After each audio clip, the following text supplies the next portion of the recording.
Messieurs les présidents, mesdames, messieurs, bonjour. C'est un moment très attendu, le coup d'envoi officiel d'Equipoto 2015. Nous sommes réunis ici à Villepinte pour ce salon qui fête cette année ses 40 ans. Equipoto, c'est le salon de la filière automobile, de toute la filière automobile.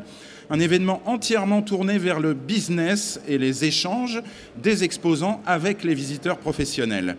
Et cette spécificité d'Equipoto, générer du business, des commandes et donc un retour sur investissement, Equipoto y tient plus que jamais. Alors à vous les visiteurs professionnels, bienvenue sur Equipoto 2015, réparateurs, artisans des services de l'automobile, distributeurs stockistes, réseaux de réparation et de services, les pneumaticiens, les professionnels du lavage, les contrôleurs techniques, les distributeurs automobiles, tous vous allez arpenter pendant 5 jours nos allées, vivre l'innovation et nous l'espérons l'emporter jusque dans vos ateliers.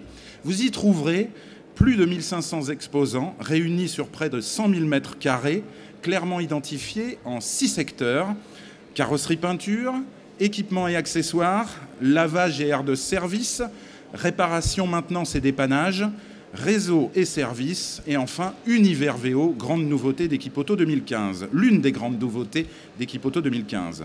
À vous les exposants, bienvenue, vous qui mettez tout en œuvre pour accueillir vos clients ou vos futurs clients. Tout au long de ces 5 jours, la FIEV, la FFC, avec l'ensemble des organisations partenaires, FEDA, FNAS-NISA, CNPA, GNESA, ASAV Pro du Pneu, GNFA, GIEG et leurs équipes sont mobilisés avec comme exposium pour vous garantir tout simplement le meilleur salon B2B de la filière.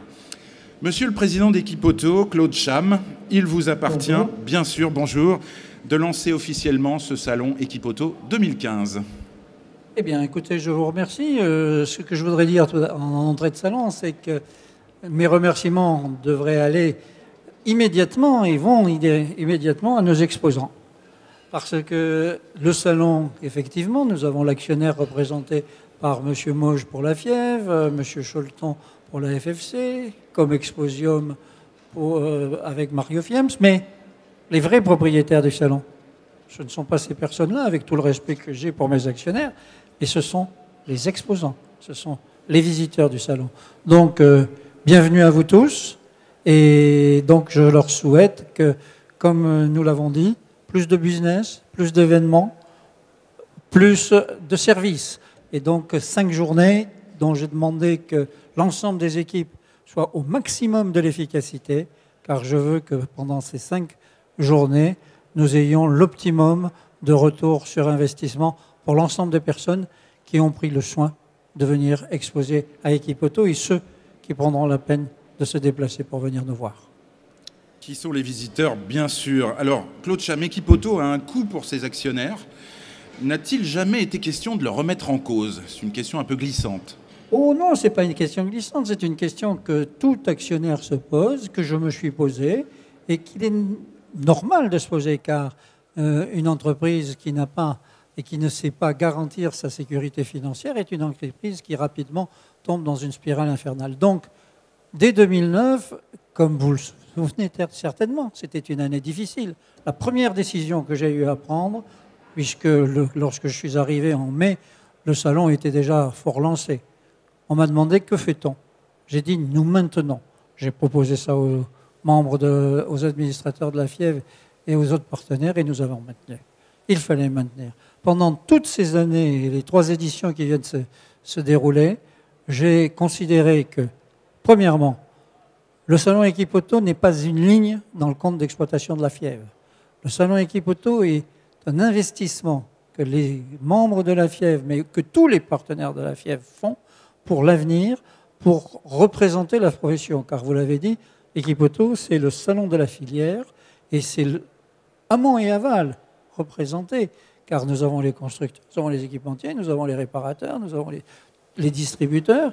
Et ça doit être le salon, le meilleur salon B2B de l'industrie automobile en France. Alors justement, vous le dites, mais qu'est-ce qu'Equipoto a à vendre de plus que les autres compétiteurs? Eh bien, écoutez, un salon, je vais commencer par là, et vous allez comprendre toute ma philosophie sur les salons. Le monde que nous vivons est un monde changeant, risqué, complexe. Le monde automobile ne fait pas exception à la règle. Et comme nous sommes à une croisée de chemin entre des habitudes de mobilité et des technologies qui sont en train d'avancer, je considère que dans ce monde complexe, dans ce monde en évolution, il faut des points d'ancrage. Equipoto doit être ce point d'ancrage. Alors vous allez me dire, oui, mais il y a un concurrent, par exemple, comme Automechanica. Je le connais, ce concurrent, mais il y en a d'autres. Qu'est-ce que Equipoto apporte de plus à ses concurrents? Eh bien, Equipoto, c'est un salon qui, lorsque vous regardez la composition de son actionnariat et la structuration donc, qui est faite pour eux, c'est un salon indépendant. C'est un salon qui, en fin de compte, n'est pas gouverné uniquement par son actionnariat, mais c'est un salon que je veux être gouverné par l'ensemble des partenaires qui sont autour d'Equipoto. C'est la FEDA, c'est le CNPA, c'est toute la FFC, c'est toutes les personnes, toutes les fédérations, tous les organismes qui sont intéressés à ce qu'il y ait véritablement un lieu de rencontre indépendant, libre, où l'on va pouvoir échanger, où on va pouvoir se comparer, on va pouvoir se mesurer. Je vais même plus loin. Je souhaite que les actionnaires permettent de le faire. C'est que dans les éditions suivantes, il faudra que Equipoto s'ouvre aux nouveaux venus de la filière automobile mondiale, car je pense que nous allons avoir des équilibres nouveaux. Et donc, j'en profite pour faire un appel à tout le monde, c'est-à-dire banquiers, assureurs, loueurs de places de parking qui sont en train de réfléchir sur l'évolution de leur métier, qui ne sera plus de faire des places de parking, mais d'assurer de la mobilité. Enfin, toutes et tous ceux qui ont un intérêt à construire la mobilité de demain.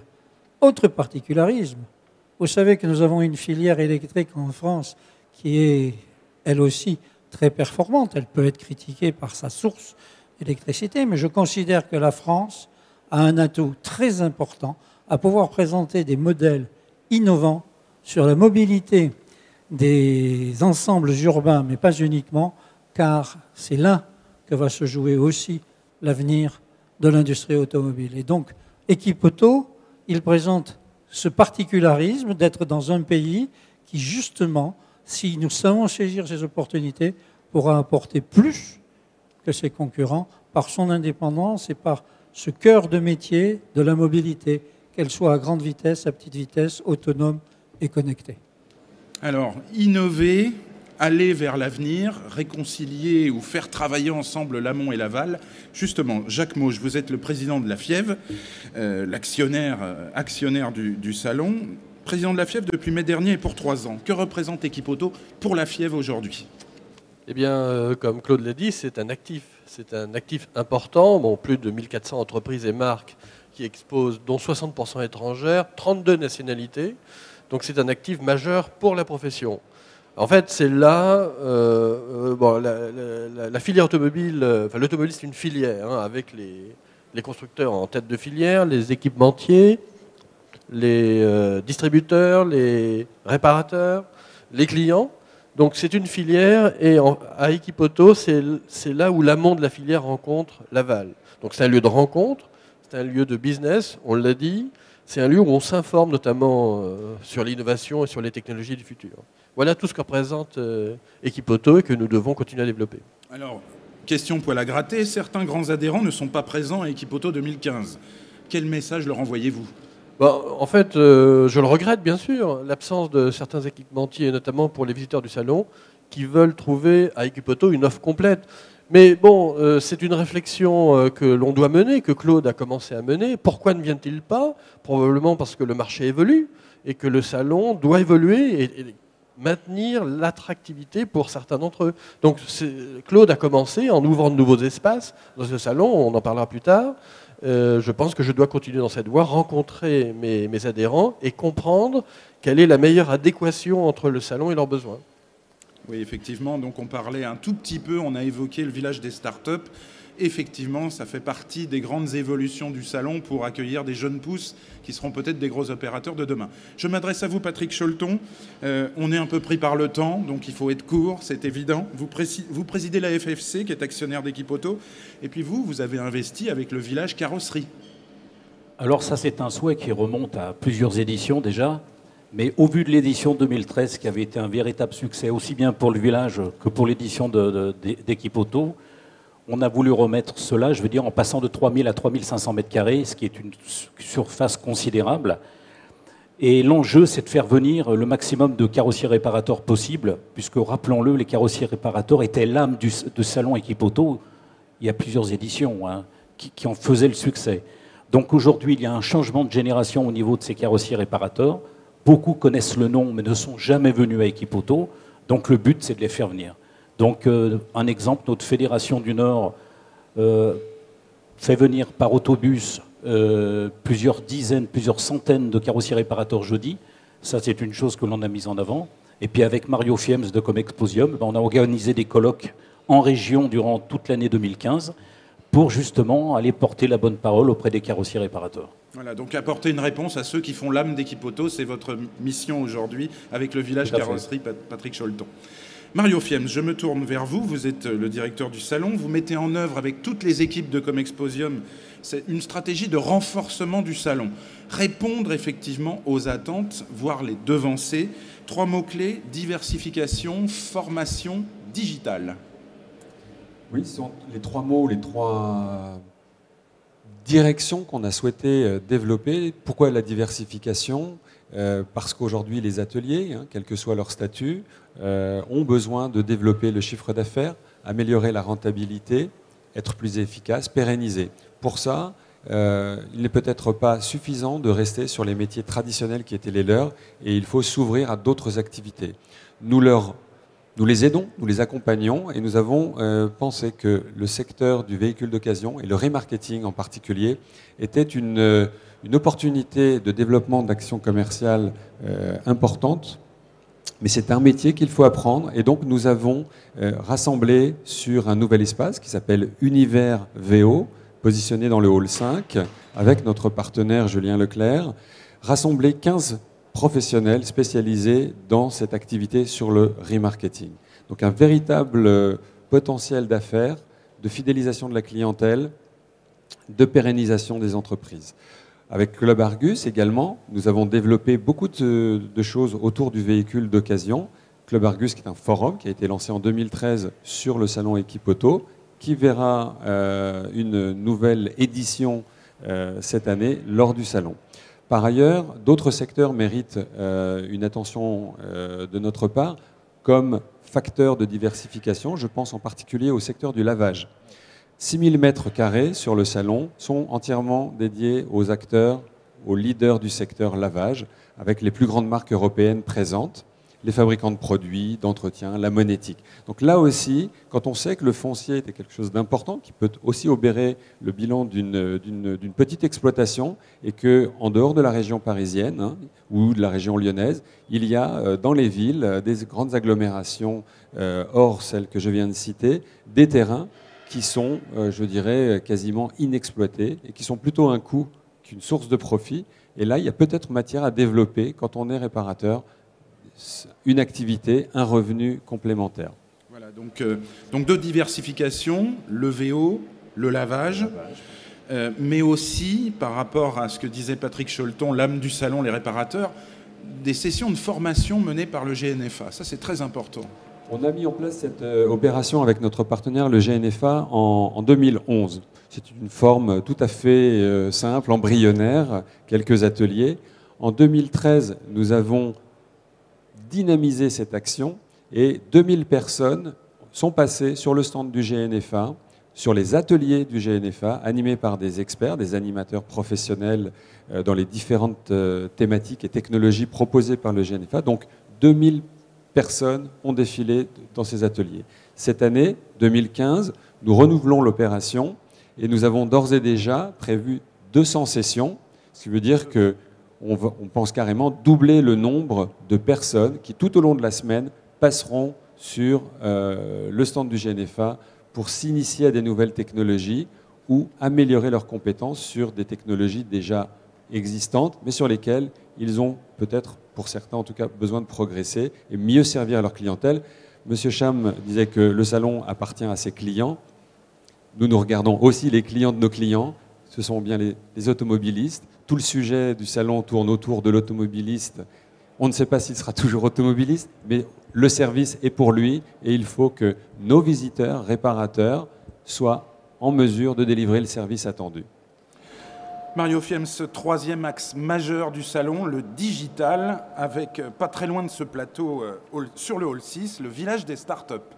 Ça, c'est une volonté de la FIEV et je tiens à tirer mon chapeau à M. Claude Cham, le président, qui nous a poussé, là encore, à ouvrir un nouveau chantier.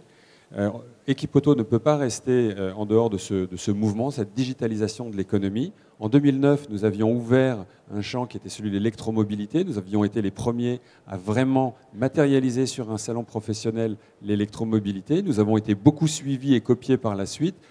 Ce soufflet est un petit peu retombé. Il n'en est pas de même de la digitalisation qui va beaucoup plus loin que la pure électrification des véhicules qu'on a connue il y a quelques années.